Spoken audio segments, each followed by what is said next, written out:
আহমদুল্লাহ, হইজ আহমদুল্লাহ। আহমদুল্লাহকে সবাই তার নামে শায়েখ লেখে, ওনার নাম হলো আহমদুল্লাহ সাহেব। বলবেন যে তিনি এত বড় গুমটা দে, এমন সুন্দর রেফারেন্স দে, মুখের মধু দুধে বাস আছে, কথার মধ্যে বাস নাই।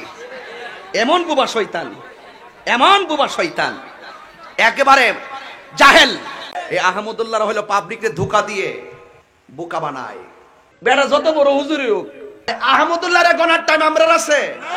কিছু সমস্যা আমার চোখে ধরা পড়েছে, আমি ফিল করছি যে এগুলো আপনাদের সাথে শেয়ার করা উচিত। বর্তমানে দায়ীদের মাঝে পরিলক্ষিত কিছু সমস্যা, আমি এখানে জেনারেলাইজ করছি না, সব দায়ীদেরকে আমি এক পাল্লায় মাপছি না। অনেক ভালো ভালো দায়ী আছেন যারা আইডিয়াল দায়ী, আদর্শ দায়ী।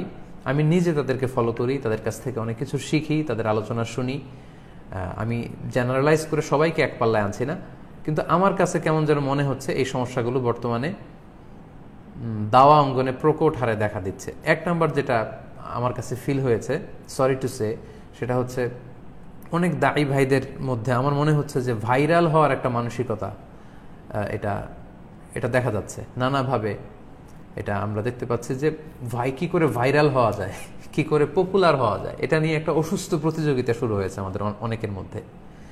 সো এই অভ্যাসটা আমাদেরকে পরিহার করতে হবে, কারণ ভাইরাল যদি হতে চাই আমরা, আসলে আল্লাহর কাছে ভাইরাল হওয়া উচিত। পপুলার যদি হতে চাই, আল্লাহর কাছে পপুলার হওয়া উচিত। পৃথিবীতে এই জমিনে অনেক বিখ্যাত লোক আছে, আসমানে তারা অখ্যাত।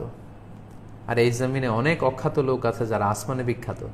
সো আমরা যেন আসমানে বিখ্যাত হতে পারি। আল্লাহ তাআলার কাছে আমি কতটুকু পপুলার, আল্লাহ তাআলার কাছে আমি কতটুকু মুকাররাব, পছন্দনীয়, that should be hour concern. তাহলে এই দাওয়া কাজ থেকে বারাকা হবে, এটার ইনপুটটা মানুষের হৃদয়ে টাচ করবে। কিন্তু যখন আমি শুধু ভাইরাল হতে চাচ্ছি, পপুলার হতে চাচ্ছি, এটা কিন্তু আমার ইখলাসকে একেবারে নষ্ট করে দিচ্ছে। সো এটা আমার এবং আপনাদের সকলের প্রতি রিমাইন্ডার, আমরা যেন শয়তানের এই ফাঁদে পা না দিই। আমরা যেন এই অসুস্থ প্রতিযোগিতা থেকে নিজেদেরকে বাঁচিয়ে রাখতে পারি। আরেকটি সমস্যা দেখা দিচ্ছে, সেটা হচ্ছে অনেকের মধ্যে এই মানসিকতা যে কত বেশি আমার ভিউ হলো, আমার কত বেশি ভিউ হলো, কত লাইক হলো, কত ফলোয়ার হলো, আমার মাহফিলে কত লোক হলো। এই যে সংখ্যা দিয়ে সফলতাকে জাজ করা, এটাও একটা অসুস্থ প্রতিযোগিতা। সংখ্যা দিয়ে কখনোই ইসলামে সফলতা, সাকসেস, আল্লাহর নৈকট্য প্রাপ্তি, আল্লাহর সন্তুষ্টি, এগুলো বিবেচিত কখনোই হয় না। হ্যাঁ, আমাদের কারো মাহফিলে অনেক লোক এসেছে, লক্ষ লোক এসেছে, আলহামদুলিল্লাহ, লক্ষ মানুষের কাছে আমি কথা পৌঁছাতে পেরেছি, দ্যাটস ইট, এতটুকুই আল্লাহ শুকরিয়া করার বিষয়। কিন্তু কত ভিউ হলো, কি করে ভিউ বাড়ানো যায়, কি করে এটা করা যায়, এরকম অস্থিরতা, একটা নেশার মতো টেন্ডেন্সি যদি আমাদের মধ্যে কাজ করে, তাহলে আমাদের সওয়াবগুলো, আমাদের আখিরাতের এই আজরগুলো কিন্তু নষ্ট হয়ে যাবে। সাময়িক এই দুনিয়ার এই ফ্যান্টাসির জন্য যেন আমরা আমাদের আখিরাতের আজরগুলো নষ্ট না করি। যখন আপনারা আলোচক ইনভাইট করবেন, সেক্ষেত্রে আমি রিকোয়েস্ট করব যে এটাও আপনাদের দায়িত্ব যে আপনারা কাদেরকে আলোচক হিসেবে ইনভাইট করবেন। আমার মনে হয় প্রাইমারি কোয়ালিটি হিসেবে যাদের এলম আছে, আমল আছে, বিশ্লেষণধর্মী যোগ্যতা আছে এবং উন্নত চরিত্রের অধিকারী যারা, তাদেরকে প্রায়োরিটি দেওয়া উচিত। আমি আবারও রিপিট করছি, যাদের এলম আছে, কোরআন সুন্নাহর জ্ঞান আছে, সে অনুযায়ী তাদের মধ্যে আমল আছে, বিশ্লেষণধর্মী যোগ্যতা আছে এবং সবশেষে উন্নত চরিত্রের অধিকারী যারা, এই জাতীয় লোকদেরকে যদি আমরা আমাদের তাফসীর প্রোগ্রামগুলোতে ইনভাইট করি, তাদের কথার প্রভাব আমাদের হৃদয়ে অনেক বেশি হবে, এতে মানুষ বেশি উপকৃত হবে। এটা হচ্ছে প্রাইমারি কোয়ালিটি। যারা আলোচনা করেন তাদের জন্য কিছু সেকেন্ডারি কোয়ালিটি থাকে, যেটা হলে খুব ভালো হয়, অ্যাড অনস বলে এগুলোকে, এটা আরো ভ্যালিউ অ্যাড করে। যেমন সুন্দর কণ্ঠ, আলহামদুলিল্লাহ, এটা যদি কোনো দায়ীর হয়, এটা তো নূরুন আলা নূর।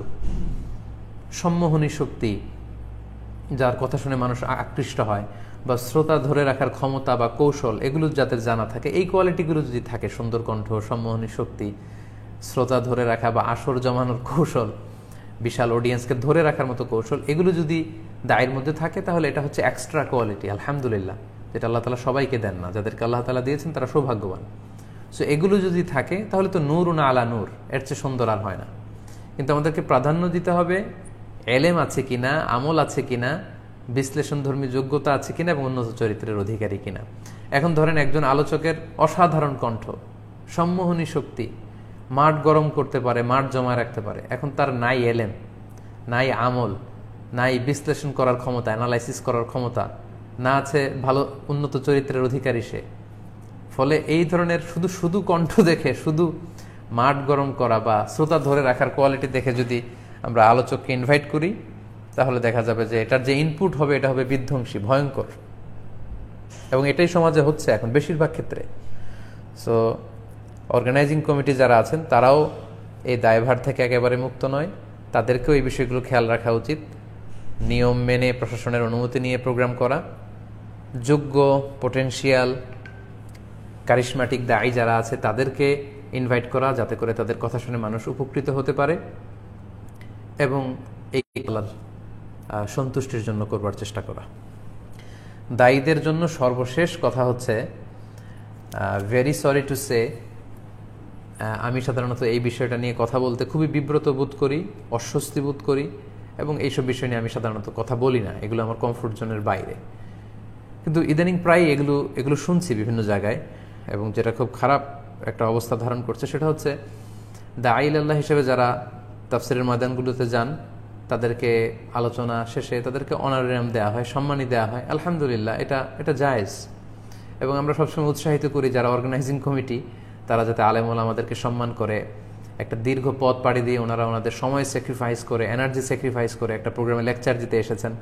সো এটা খুবই স্বাভাবিক যে তাদেরকে একটা অনারিয়াম এখানে করতে হয়, একটা সম্মানী দিতে হয়, এবং আলহামদুলিল্লাহ বাংলাদেশের লোকজন বা অর্গানাইজিং কমিটির ভাইয়েরা অনেক সম্মান করে আলেমদেরকে। তো এটা কোনো প্রোগ্রামে হয়তো অনারিয়াম বেশি হতে পারে, কম হতে পারে, এটা আল্লাহ বারাকা দিয়ে দিবেন, চেক অ্যান্ড ব্যালেন্স হয়ে যায়। কিন্তু এটাকে একটা দর কষাকষির পর্যায়ে নিয়ে যাওয়া, এটা নিয়ে ঝগড়ার পর্যায়ে যাওয়া, গরুর বাজারের মতো দর কষাকষি করা, আস্তাগফিরুল্লাহ, এই মানসিকতা যদি আমরা বিল্ড আপ করি তাহলে কিন্তু আমাদের সব শেষ, দুনিয়াও শেষ, আখিরাতও শেষ। আমার মাকসাদ, কোনো দায়ীর মাকসাদ যদি হয় এই শুধু এই হাদিয়া, এই সম্মানী বা অনারিয়াম, তাহলে তার দুনিয়াও শেষ, আখিরাতও শেষ। সো এই জায়গাটাতে যেন আমরা ভুল না করে ফেলি, এটাকে একটা দর কষাকষির জায়গায়, একটা বিশ্রী অবস্থা যেন আমরা না নেই। আলহামদুলিল্লাহ আলেমদেরকে লোকজন অনেক সম্মান করে, এবং এই এই যে সম্মানীটা আসে এটার উপরে আমার মনে হয় সন্তুষ্ট থাকা উচিত, এটা দর কষাকষির পর্যায়ে নেওয়া উচিত। শুরুতে আমি বলেছি যে শীতের সিজনে আমরা যে তাফসির প্রোগ্রামগুলো হয় বাংলাদেশে দাওয়া কাজকে বেগবান করার জন্য বা কোরআনের দাওয়াকে পৌঁছে দেওয়ার জন্য, এটা অনেক বড় একটা মাধ্যম আলহামদুলিল্লাহ।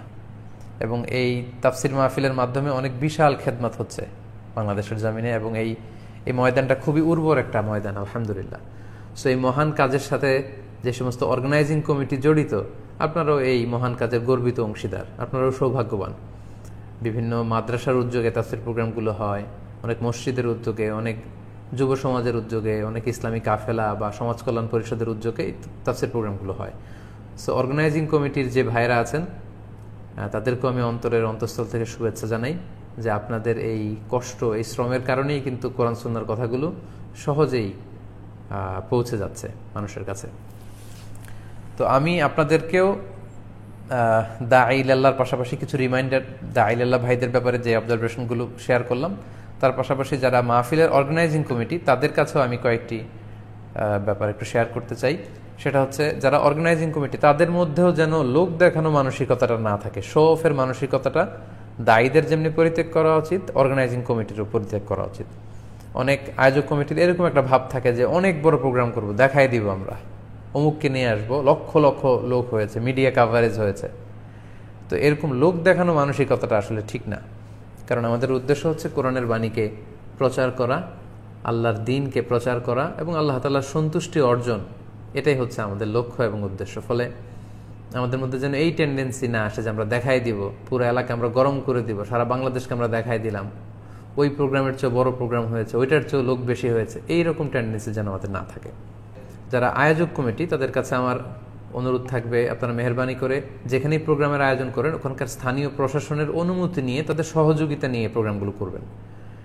কারণ একটা প্রোগ্রাম যে কোনো এলাকায় করতেই হবে এটা যে ফরজ ওয়াজিব এমন কিছু না, কিন্তু যদি প্রশাসনের অনুমতি ছাড়া যদি আপনারা প্রোগ্রামের অ্যারেঞ্জ করে ফেলেন, সেখানে প্রশাসন এসে যদি বাধা দেয়, বিশৃঙ্খলা সৃষ্টি হয়, সেটার ইম্প্যাক্টটা কিন্তু অনেক বড়। সো সেইটা সামাল দিতে পারাটা অনেক কষ্ট হয়ে যাবে। সো নিঃসন্দেহে যে কোনো প্রোগ্রাম যখন আপনারা থ্রো করবেন সেটা স্থানীয় প্রশাসনের জনপ্রতিনিধি যারা আছে, পুলিশ প্রশাসন, জেলা প্রশাসন থেকে শুরু করে সবার কাছ থেকে অনুমতি নিয়ে আপনারা করবেন।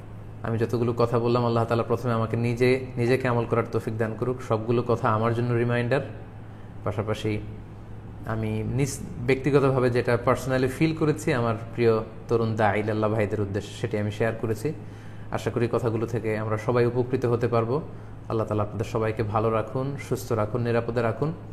তাফসির প্রোগ্রামের যে ধারাবাহিকতা, এই যে কোরআন সুন্নাহর বাণী প্রচারের যে উর্বর ময়দান, আমাদের বুদ্ধিহীনতা বা আমাদের সঠিক সিদ্ধান্ত নিতে না পারা কিংবা আমাদের অযোগ্যতা, আমাদের অদূরদর্শিতার কারণে যেন আমরা এই কোরআনের বাণী প্রচারের উর্বর ময়দানটিকে যেন আমরা কখনোই নষ্ট না করি, এটাকে যেন আমরা হারিয়ে না ফেলি। আল্লাহ তাআলা আমাদের সবাইকে তার সন্তুষ্টির পথে পরিচালিত করুন।